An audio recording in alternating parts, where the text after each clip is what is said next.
नमस्कार, मी पूजा. गुरुकिल्ली यशाची मध्ये आपल्या सगळ्यांचं स्वागत. आज आपण 10वी नंतरचं करिअर या विषयावर चर्चा करणार आहोत आणि आपल्याला मार्गदर्शन करणार आहेत ज्ञानेश्वर मुटकुळे सर. सगळ्यात आधी कार्यक्रमामध्ये आपलं मनपूर्वक स्वागत. नमस्कार. नमस्कार. तर विषयाला सुरुवात करण्याआधी सरांची आणि आचार्य अकॅडमीची ओळख करून घेऊया. 1729 आचार्य अकॅडमी ही नीट, जेई आणि MHT CET या स्पर्धा परीक्षांसाठी विद्यार्थ्यांना मार्गदर्शन करणारी एक विश्वासार्ह शैक्षणिक संस्था आहे. इयत्ता 7वी ते 12वी पर्यंत इंटिग्रेटेड आणि फाउंडेशन बॅचच्या माध्यमातून विद्यार्थ्यांचा भक्कम शैक्षणिक पाया घडवण्याचं कार्य आचार्य अकॅडमी गेल्या अनेक वर्षापासून सातत्यानं करते. 2017 पासून 10,000 पेक्षा अधिक कुटुंबाचा विश्वास मिळवत आचार्य अकॅडमीने शिक्षण क्षेत्रात आपली वेगळी ओळख निर्माण केली. अलीकडील जेईई मेन्स 2026 परीक्षेत 98 पेक्षा अधिक विद्यार्थ्यांनी 90% पेक्षा जास्त गुण मिळवलेत. नीट 2025 मधून 114 मुलांची मेडिकल कॉलेजमध्ये निवड झाली असून शेकडो विद्यार्थ्यांची गव्हर्नमेंट इंजिनिअरिंग मध्ये निवड झाली. विद्यार्थ्यांना दर्जेदार शिक्षण, योग्य दिशा आणि वैयक्तिक मार्गदर्शन मिळावं या उद्देशानं संस्थेची वाटचाल सुरू आहे. श्री ज्ञानेश्वर मुटकुळे सर यांच्याबद्दल सांगायचं झाल्यास, ज्ञानेश्वर मुटकुळे सर यांनी कॉलेज ऑफ इंजिनिअरिंग पुणे येथून अभियांत्रिकी पदवी संपादन केली.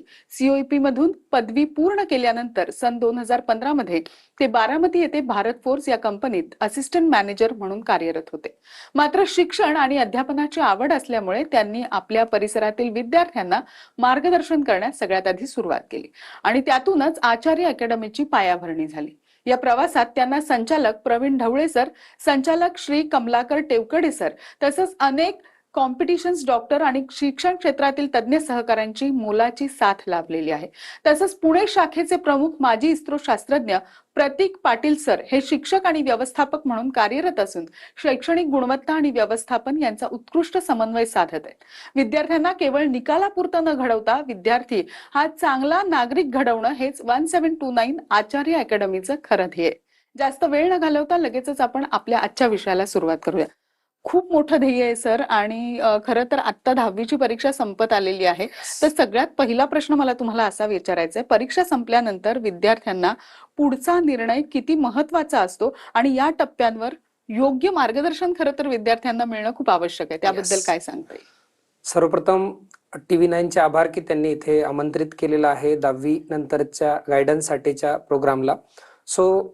खरं तर 10वी नंतर खूप महत्वाचं ही गोष्ट आहे की एकदा तुम्ही 10वी नंतर पाऊल उचललं, ते मग सायन्सकडे असो, कॉमर्सकडे असो किंवा आर्ट्सकडे, तर परत आपल्याला युटर्न घेणं खूप अवघड जातं. कारण की मेन आपलं मानलं जातं की 10वी नंतर तुम्ही जी दिशा ठरवाल त्याच दिशेमध्ये तुम्हाला कायमस्वरूपी काम करत राहावं लागतं. म्हणजे एखादा असं नाही होत की एखादा इंजिनियर झालाय आणि नंतर परत त्याला डॉक्टर बनता येईल, किंवा एखादा डॉक्टर झालाय परत त्याला लॉयर बनता येईल, किंवा लॉयर झालाय मग परत त्याला वेगळं. म्हणजे 10वी नंतर एकदा तुम्ही सायन्समध्ये मॅथ्स ग्रुप घ्या किंवा बायो घ्या किंवा मॅथ्स प्लस बायो घ्या, असं 11वी म्हणजे 10वी नंतर तुम्ही सायन्स, कॉमर्स आणि आर्ट्स या तीनपैकी कुठली तरी एक शाखा जनरली निवडतात. त्यातल्या त्यात आपल्याकडे मन असते की लहानपणी म्हणायचे की जो सगळ्यात हुशार असेल तर त्याने सायन्स घ्या, थोडासा जेमतेम करणाऱ्यातला असेल तर त्याला कॉमर्स घ्या, किंवा ज्याचं बिझनेस बॅकग्राऊंड आहे, घरामध्ये फॅमिली बिझनेस आहे, ते कॉमर्सकडे जातात.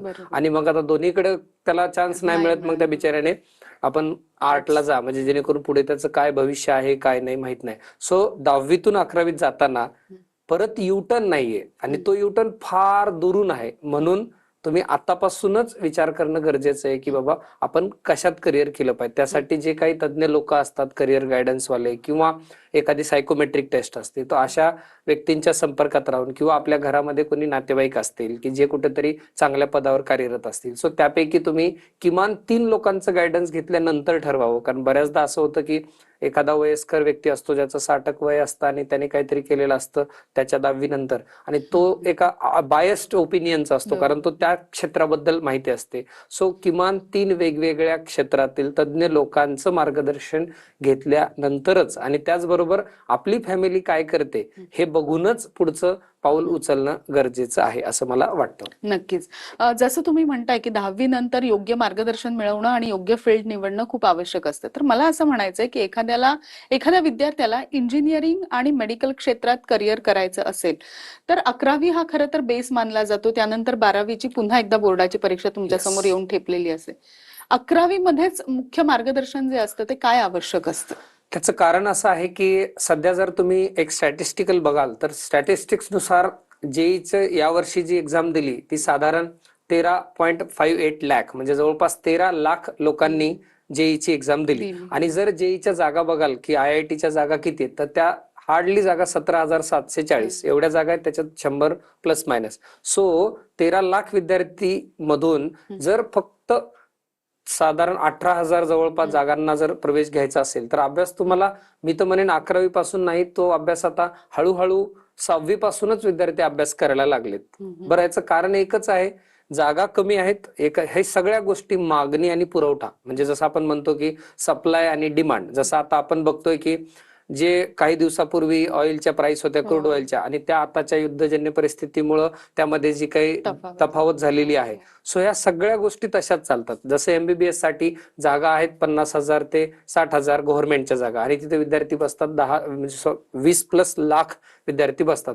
त्यामुळं 11वी पासून नव्हे तर ज्यांचे भाऊ बहीण 6वी 7वी पासून असतील, 5वी पासून, मला असं वाटतं त्यांनी आतापासूनच अभ्यास करावा. तुम्ही म्हणाल आमच्या काळात तर आम्ही असं केलं नाही तरी आम्ही यशस्वी आहोत, पण तुमचा काळ पण वेगळा होता. 2021ला 6 लाख लोकांनी जेईची एक्झाम दिली. तो आज आकडा ह्या मागच्या 4-5 वर्षात 13 लाखावर गेलेला आहे. त्यामुळं मागणी खूप जास्त आहे आणि सप्लाय फार कमी आहे. म्हणून ही खरं तर जशी ऑइलची भाववाढ आहे तशी ही जास्त डिमांडिंग आहे. तुम्ही 11वी पासून नव्हे, अगोदरपासूनच अभ्यास करायला पाहिजे, डे 1 पासून. बरोबर. आता जसं तुम्ही म्हणालात की 11वी पासून नाही, अगदी 6वी 7वी पासूनच तुमचा बेस तयार होणं आवश्यक आहे. बऱ्याचदा पालकांना असा प्रश्न पडतो ना सर की 10वी मध्ये तुमचं बोर्ड कुठलं आहे आणि मग त्याच्यावर तुम्ही जेई नीटची परीक्षा ठरवू शकता. तर बोर्ड किंवा 10वी पर्यंतचं तुमचं जे शिक्षण असतं ते किती मॅटर करतं या स्पर्धा परीक्षांसाठी? स्पर्धा परीक्षेला मेन 2-3 गोष्टी लागतात. त्यामध्ये एक असतं तुमचं टाइम मॅनेजमेंट, दुसरं असतं की त्या पर्टिक्युलर टाइम मध्ये तुम्हाला स्पीड आहे तुमच्याकडे, पण तुमच्याकडे अॅक्युरसी पाहिजे. म्हणजे असं नाही होत की फक्त स्पीड आहे आणि अॅक्युरसी नसेल तर ती एक्झाम क्रॅक नाही होणार. पण या दोन्ही गोष्टी असल्या तरी तुमच्याकडे तो इंटेलिजन्स आहे का किंवा ते ऍप्टिट्यूड आहे का, हेही मॅटर करतं. त्यामुळं खरं तर कुठल्या बोर्डचा विद्यार्थी आहे, म्हणजे तसं बघाल तर सगळ्या पुस्तकांमध्ये न्यूटनचे नियम असतात, सगळ्या वेगवेगळ्या सायंटिस्टच्या थेऱ्या असतात. कुठल्याही पुस्तकात कुठलंही बोर्ड असेल तरी सुद्धा काही त्या थेरी बदलत नाहीत. त्यामुळे एक बेसिक फंडामेंटल स्ट्रक्चर जे आहे ते काही कुठेही बदलत नाही. त्यामुळे तुम्ही CBSEच्या असो, ICSE बोर्डच्या असो, IB असो, SSCच्या असो, सेमी इंग्लिशच्या असो, मराठी मीडियमच्या असो, तुम्ही कुठल्याही बोर्डच्या असाल तरी सुद्धा जो सिलेबस तुमच्या पार्टला आहे तो तुम्ही छान पद्धतीनं इन डेप्थ नॉलेज जे तुम्ही अप्लाय करू शकता, जो फाउंडेशन आहे ते तुमचं स्ट्रॉंग पाहिजे. पण जनरली लोक असं म्हणतात की CBSEच्याच सिलेबसच्या धर्तीवर जेई आणि नीट आहे आणि NTA तोच सिलेबस बेंचमार्क कन्सिडर करतं. पण आता आपल्या महाराष्ट्र बोर्डचा पण सिलेबस हा जवळपास CBSE सारखाच आहे. त्यामुळे सध्याच्या परिस्थितीत जर बोलाल तर असं काहीही मॅटर करत नाही. मी माझं उदाहरण देईन की मी मराठी मीडियमचा विद्यार्थी आहे आणि मला जेईला म्हणजे त्यावेळेस आमच्या वेळेस MST CET एक्झाम होती, त्यात चांगला स्कोर आला आणि मला COEP कॉलेज मिळालं. माझ्यासोबतचे बरेच CBSEचे जे की तेवढा स्कोर आला नाही, म्हणजे मराठी मीडियमच्या विद्यार्थ्याला इंग्लिश माहित नसताना तो क्रॅक करू शकतो आणि at the same time ICSE आणि CBSEच्या मुलाला ती परीक्षा क्रॅक करता येत नाहीत. म्हणजे खरंच ही गोष्ट बोर्डाची होती का? ती होती मेहनतीची, जिद्दीची, चिकाटीची. त्यामुळं, आणि सगळ्यात महत्वाचं आहे, त्याला भूक आहे का? एखाद्याच्या पुढे तुम्ही पंचपक्वान्न ठेवले आणि त्याला भूकच नसेल तर ती गोष्ट तो खाणारच नाही. सो तशा पद्धतीनं विद्यार्थ्याला मला शिकायचंय, मला नाव कमवायचंय, मला आईवडिलांचं नाव उंचवायचंय आणि मला जी परिस्थिती आता आहे ती तर बाय डिफॉल्ट आलेली, पण पुढच्या पिढीला जाताना मी तसं नाही राहिलो पाहिजे. मला काहीतरी एक वेगळ्या स्टँडर्डला घेऊन जायचं, इंटेलेक्च्युअली म्हणा किंवा फायनान्शियली म्हणा किंवा सामाजिक दृष्टिकोनातनं. सो बोर्ड पेक्षा तुम्ही अभ्यास करा, ही गोष्ट मॅटर करते. त्यातही मॅथ्स खूप चांगलं ठेवा, कारण मॅथ्सवर सगळं जग चालू आहे. त्यामुळं mathematics is the main subject. त्यामुळं तुम्ही बोर्ड कुठलंही असो, दररोज किमान 2 तास मॅथमॅटिक्सचा अभ्यास करायला पाहिजे. अच्छा, जसं तुम्ही म्हणाला की मॅथ्स खूप इम्पॉर्टंट आहे आपल्या संपूर्ण करिअरमध्ये. मात्र करिअर जेव्हा निवडायचा प्रश्न येतो तेव्हा खूप सारे प्रश्न आपल्या समोर उभे राहतात की करिअर कसं निवडायचं. तर 10वी नंतर आपलं करिअर ठरत असतं साधारण. 10वीची परीक्षा संपते, विद्यार्थ्यांना काय मार्गदर्शन कराल? करिअर कसं निवडायचं? हा क्वेश्चन सर्वात जास्त पेरेंट आणि विद्यार्थी विचारत असतात. आपल्याकडे एक मेंटॅलिटी असते की सगळ्या गावामध्ये एक फॉर एक्झाम्पल एक नवीन कारचं ब्रँड आलेले आणि ती कार सगळेजण घेत असतील तर आपल्या सगळ्यांना वाटतं की ती कार आपल्याकडे असावं. तसंच या करिअरचं ऍक्च्युअल मध्ये काय आपली सिच्युएशन आहे, आपल्याकडं कुठला ऍटिट्यूड आहे, आपल्याकडे कुठला ऍप्टिट्यूड आहे, आपली फॅमिली बॅकग्राऊंड मध्ये आपले कोण कोण काय काय केलेलं आहे, ह्या सगळ्या गोष्टीचा अभ्यास केल्यानंतर खरं तर ठरायला पाहिजे की तुम्ही करिअर कशात करावं. आता आपल्याला जनरली डॉक्टर आणि इंजिनियर ह्या दोनच क्षेत्राबद्दल जास्त खबर. त्याचंही कारण असं आहे की एखाद्या गावामधला एक इंजिनियर झाला की त्याचं पूर्ण गावाभर उदो उदो होतो की खूप चांगल्या कॉलेजला तो शिकला, त्याच्यानंतर नोकरी लागली, मग त्याचं बघून सगळेजण इंजिनिअरिंग कडे जायला लागतात. पण हे विसरून जातात की अरे त्याला 95-96% होते आणि त्याला ते झेपू शकलं म्हणून तो घडला. जसं 10वी मध्ये 60%, 10वी मध्ये नापास पण झाला तो कलेक्टर. असे बऱ्याचदा आपण बघतो की एखादा विद्यार्थी असतो ज्याला फार कमी मार्क असतात तरी तो पुढे चालून UPSC क्रॅक करतो. पण लोक विसरून जातात की त्याच्यानंतर 10 वर्षाचा स्पॅन गेलेला आहे. तो 11वी 12वी ग्रॅज्युएशनचे 3-4 वर्ष त्याने पुढे दिल्लीला जाऊन प्रिपरेशन केलेलं असेल, घरी राहून प्रिपरेशन केलेलं असेल. सो 10वीच्या मार्कावरून पुढच्या 10 वर्षाचं जजमेंट नाही होत. त्यामुळं कोण कधी कसा पुढे जाईल हे आपल्याला सांगता येत नाही.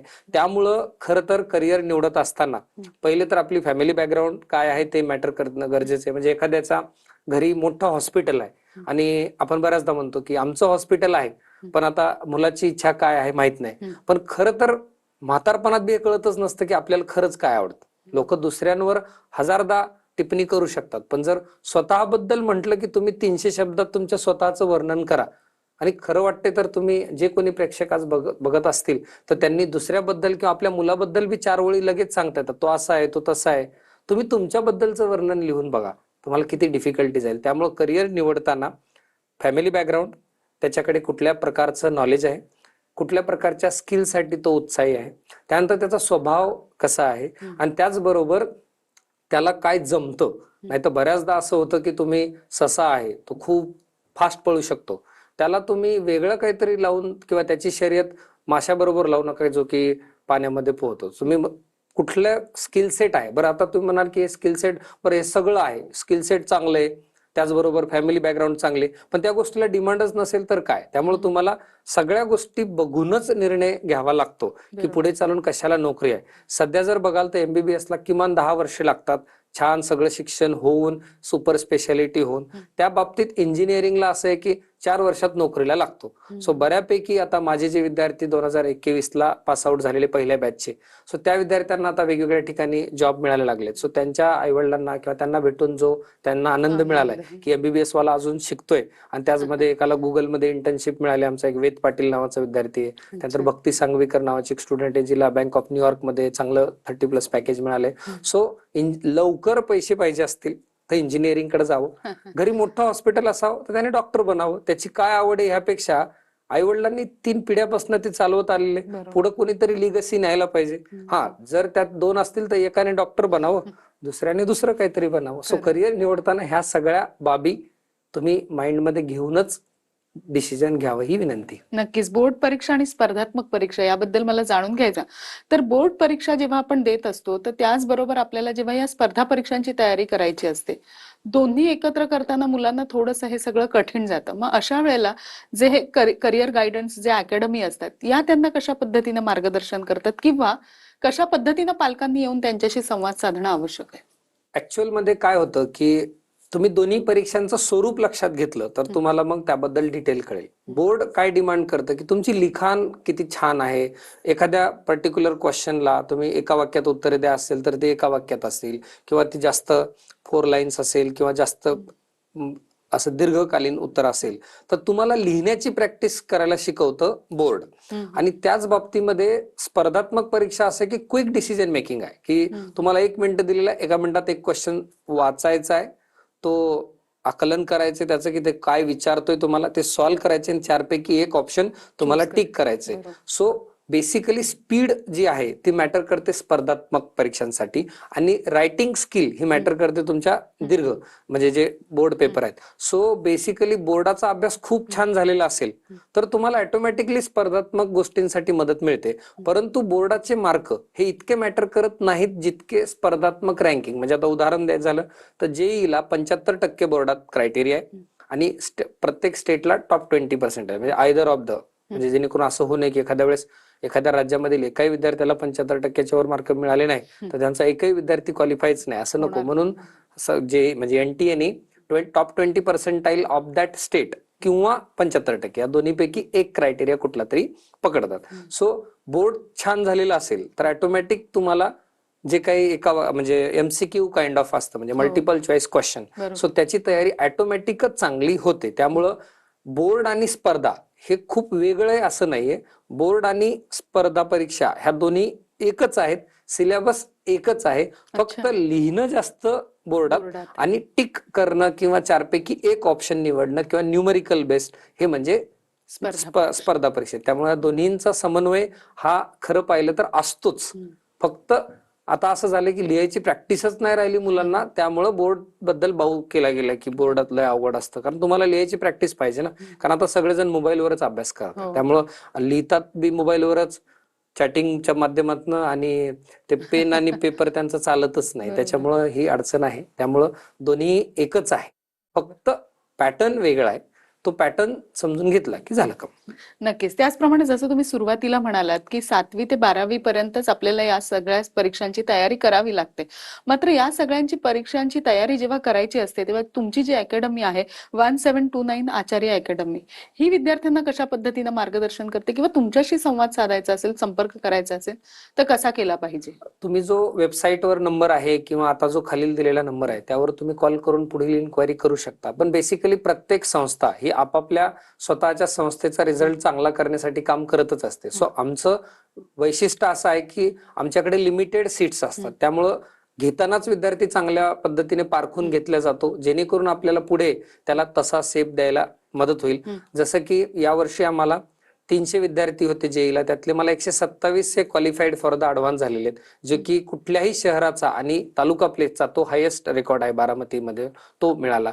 तर तोच गोष्ट एमबीबीएस साठी बोलायला गेलात तर माझ्याकडे 289 विद्यार्थी टू बी प्रिसाइज होते, त्यातले 42 got into the MBBS आणि 60 गॉट बीएमएस. मग बाकीचे आम्ही बीडीएस बीएचएमएस हे थोडे काउंट पण त्यामध्ये ऍड केलेला नाहीये. सो बेसिकली प्रत्येक विद्यार्थ्यावर आई वडिलांनी, संस्थेनी, तिथल्या टीचरनी लक्ष दिलं. सो माझ्याकडे 30:1 रेशिओ आहे की 30 विद्यार्थ्यामागे एक टीचर, जेणेकरून त्या 30 लोकांचं सिलेक्शन चांगलं व्हावं ही त्या टीचरची जबाबदारी. त्याने जबाबदारी पूर्ण केली तर त्याचं इन्क्रीमेंट होईल, त्याला नोकरी राहील, नाही तर त्याला शाल श्रीफळ. सो बेसिकली देशामध्ये अकाउंटेबिलिटी पाहिजे. सो एनिथिंग तुम्ही जे मोजू शकता त्याला तुम्ही चांगलं रूप देऊ शकता, त्याला तुम्ही इम्प्रूव्ह करू शकता. सो काउंटेबिलिटी, आणि त्याच्यासाठी बरेचसे सॉफ्टवेअर बनवलेत आम्ही एआयचा वापर करून की कुणाचं काय वीक पॉईंट आहेत, कुणाचं काय स्ट्रॉंग पॉईंट आहेत. आणि परीक्षागृह हे त्या पर्टिक्युलर आमच्या टूलचं नाव आहे जे आमच्या इन हाऊस टीमनी बनवलेलं आहे. सो आम्ही 7वी मध्ये 100, 8 मध्ये 150 असं लिमिटेडच घेतो आणि 11वी 12वीला 300 विद्यार्थी घेतो, जेणेकरून आम्हाला त्यावर चांगलं काम करता येईल. So this is the speciality of the institute. बरोबर. त्याचप्रमाणे एएसएटी याबद्दल थोडक्यात आम्हाला सांगा, आणि ही परीक्षा विद्यार्थ्यांना कशा पद्धतीने सोपी करून देता येईल किंवा काय करता येईल? सो मेगा एसॅट बद्दल बोलायचं झालं तर आम्ही दरवर्षी 50 ते 100 असे विद्यार्थी असतात की ज्यांना आर्थिक सहाय्याची गरज असते स्कॉलरशिपच्या माध्यमातून, आणि बऱ्याचदा विद्यार्थ्यांना त्यांचं करिअर निवडीसाठी सुद्धा गायडन्सची गरज असते. सो ती जी आमची एक्झाम आहे 22 मार्च रोजी, ज्यामध्ये सीबीएसईचा पेपर आणि एसएससीचा पेपर हे दोन्ही वेगवेगळे असतील. सो त्या विद्यार्थ्यांना आपण त्यांच्या गुणांनुसार स्कॉलरशिप देतो. आणि काही विद्यार्थी असे असतील की ज्यांना डॉक्टर बनायचे, इंजिनियर बनायचे, लॉयर बनायचे, जज बनायचे, आयपीएस काही बनायचे हे माहित नाही. सो अशा विद्यार्थ्यांचं मी स्वतः 1-on-1 बोलून त्यांना आपण गायडन्स करतो. त्यामुळे ज्या ज्या विद्यार्थ्यांना कन्फ्युजन आहे लाईफमध्ये काय करायला पाहिजे, सो तुम्ही 22 तारखेला 22 मार्च रोजी तिथे रजिस्टर करून येऊ शकता किंवा ऑन दी स्पॉट सुद्धा येऊ शकता. त्यामध्ये आम्ही बऱ्याच विद्यार्थ्यांना मदत करतो जेणेकरून ते हुशार आहेत पण ते तेवढं आर्थिक कुवत त्यांची नाहीये. सो यातलं एक उदाहरण म्हणून समर्थ कोसेकर नावाचा एक विद्यार्थी, ज्याचे बाबा ड्रायव्हर आहेत. सो त्याला आम्ही कम्प्लिटली शिक्षणामध्ये फी मध्ये वेअर केला आणि आता यावर्षी त्याचा रिझल्ट 99.75% आलेला आहे. सो एका निऱ्या गावातला, छोट्या गावातील विद्यार्थी आहे जो इथपर्यंत गेला. म्हणजे बऱ्याचदा लोक म्हणतात ना की आयसीएससी बोर्ड, सीबीएसई बोर्ड, तो तर स्टेट बोर्डचा आहे, त्याच्यातही सेमी इंग्लिशचा आहे. त्याच्यातही 2 स्टुडंट असे आहेत की ज्या अशाच परिस्थितीतनं मागच्या वर्षी त्यांना एक प्राजक्ता टेंगळे नावाची स्टुडंट आहे जी अत्यंत एका खेडेगावात असून IIT बॉम्बेला मिळाला, आणि सृष्टी शिंदे जिला IIT मद्रास मिळाला, आणि त्या पण स्टेट बोर्डच्याच. त्यामुळं मला असं वाटतं बोर्ड. इच्छा तेथे मार्ग. बरोबर. तुम्ही काहीही बाकी मॅटर करत नाही. सो मेगा एसॅटला तुम्ही रजिस्टर करून तुमची कल चाचणी पण करून घेऊ शकता, त्याचबरोबर पुढचं मार्गदर्शन पण तुम्ही घेऊ शकता. नक्कीच. जसं तुम्ही म्हणालात की बोर्ड मॅटर करत नाही, मात्र 10वी झाल्यानंतर जेव्हा आपण 11वीत प्रवेश घेतो, त्याबरोबर जेव्हा आपण त्याचं करिअर निवडतो 11वी मध्ये, तर त्यावेळेला असं होतं बऱ्याचदा विद्यार्थी फर्म असतात की आम्हाला हे करायचंय, मात्र पालक कन्फ्यूज असतात. तर पालकांना कशा प्रकारे तुम्ही मार्गदर्शन करत असता? त्यांचा सहभाग विद्यार्थ्यांमध्ये किती महत्वाचा असतो? ऍक्च्युली आपण म्हणतो की शिक्षण या क्षेत्रामध्ये सगळ्यात महत्वाचा असतो विद्यार्थी. तो आहे 80% आपल्याला, हम्म. आणि संस्था 10% आणि पालक 10%. सो तिघं मिळून हे त्रिकूट जे आहे, सो ट्रायंगल जो आहे तो कम्प्लीट होतो आणि 100% बनतं. म्हणजे बऱ्याचदा लोक म्हणतात की कुठली संस्था निवडायला पाहिजे शिकायला म्हणजे माझा विद्यार्थी घडेल. मी तर म्हणतो कुठल्याही संस्थेत विद्यार्थी घडेल, विद्यार्थी चांगला पाहिजे. सो आता पालकांचा रोल कसा मॅटर करतो? बऱ्याचदा पालक लोकांनाच वाटत असतं की फलांजीचा मुलगा डॉक्टर झालाय, माझा बी डॉक्टर झाला पाहिजे, त्याचा मुलगा असा झालाय.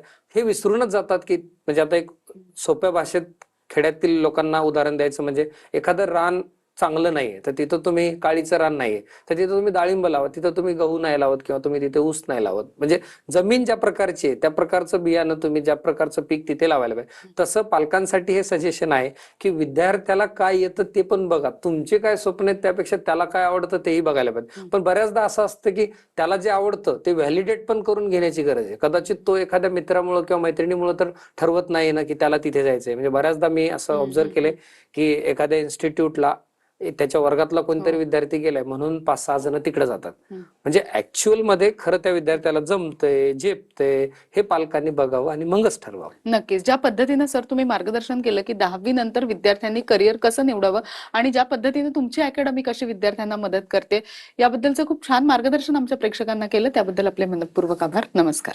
धन्यवाद. गुरुकिल्ली यशाची मध्ये आज आपण इथेच थांबतोय. तुम्ही मात्र कुठेही जाऊ नका. पाहत रहा TV9 मराठी.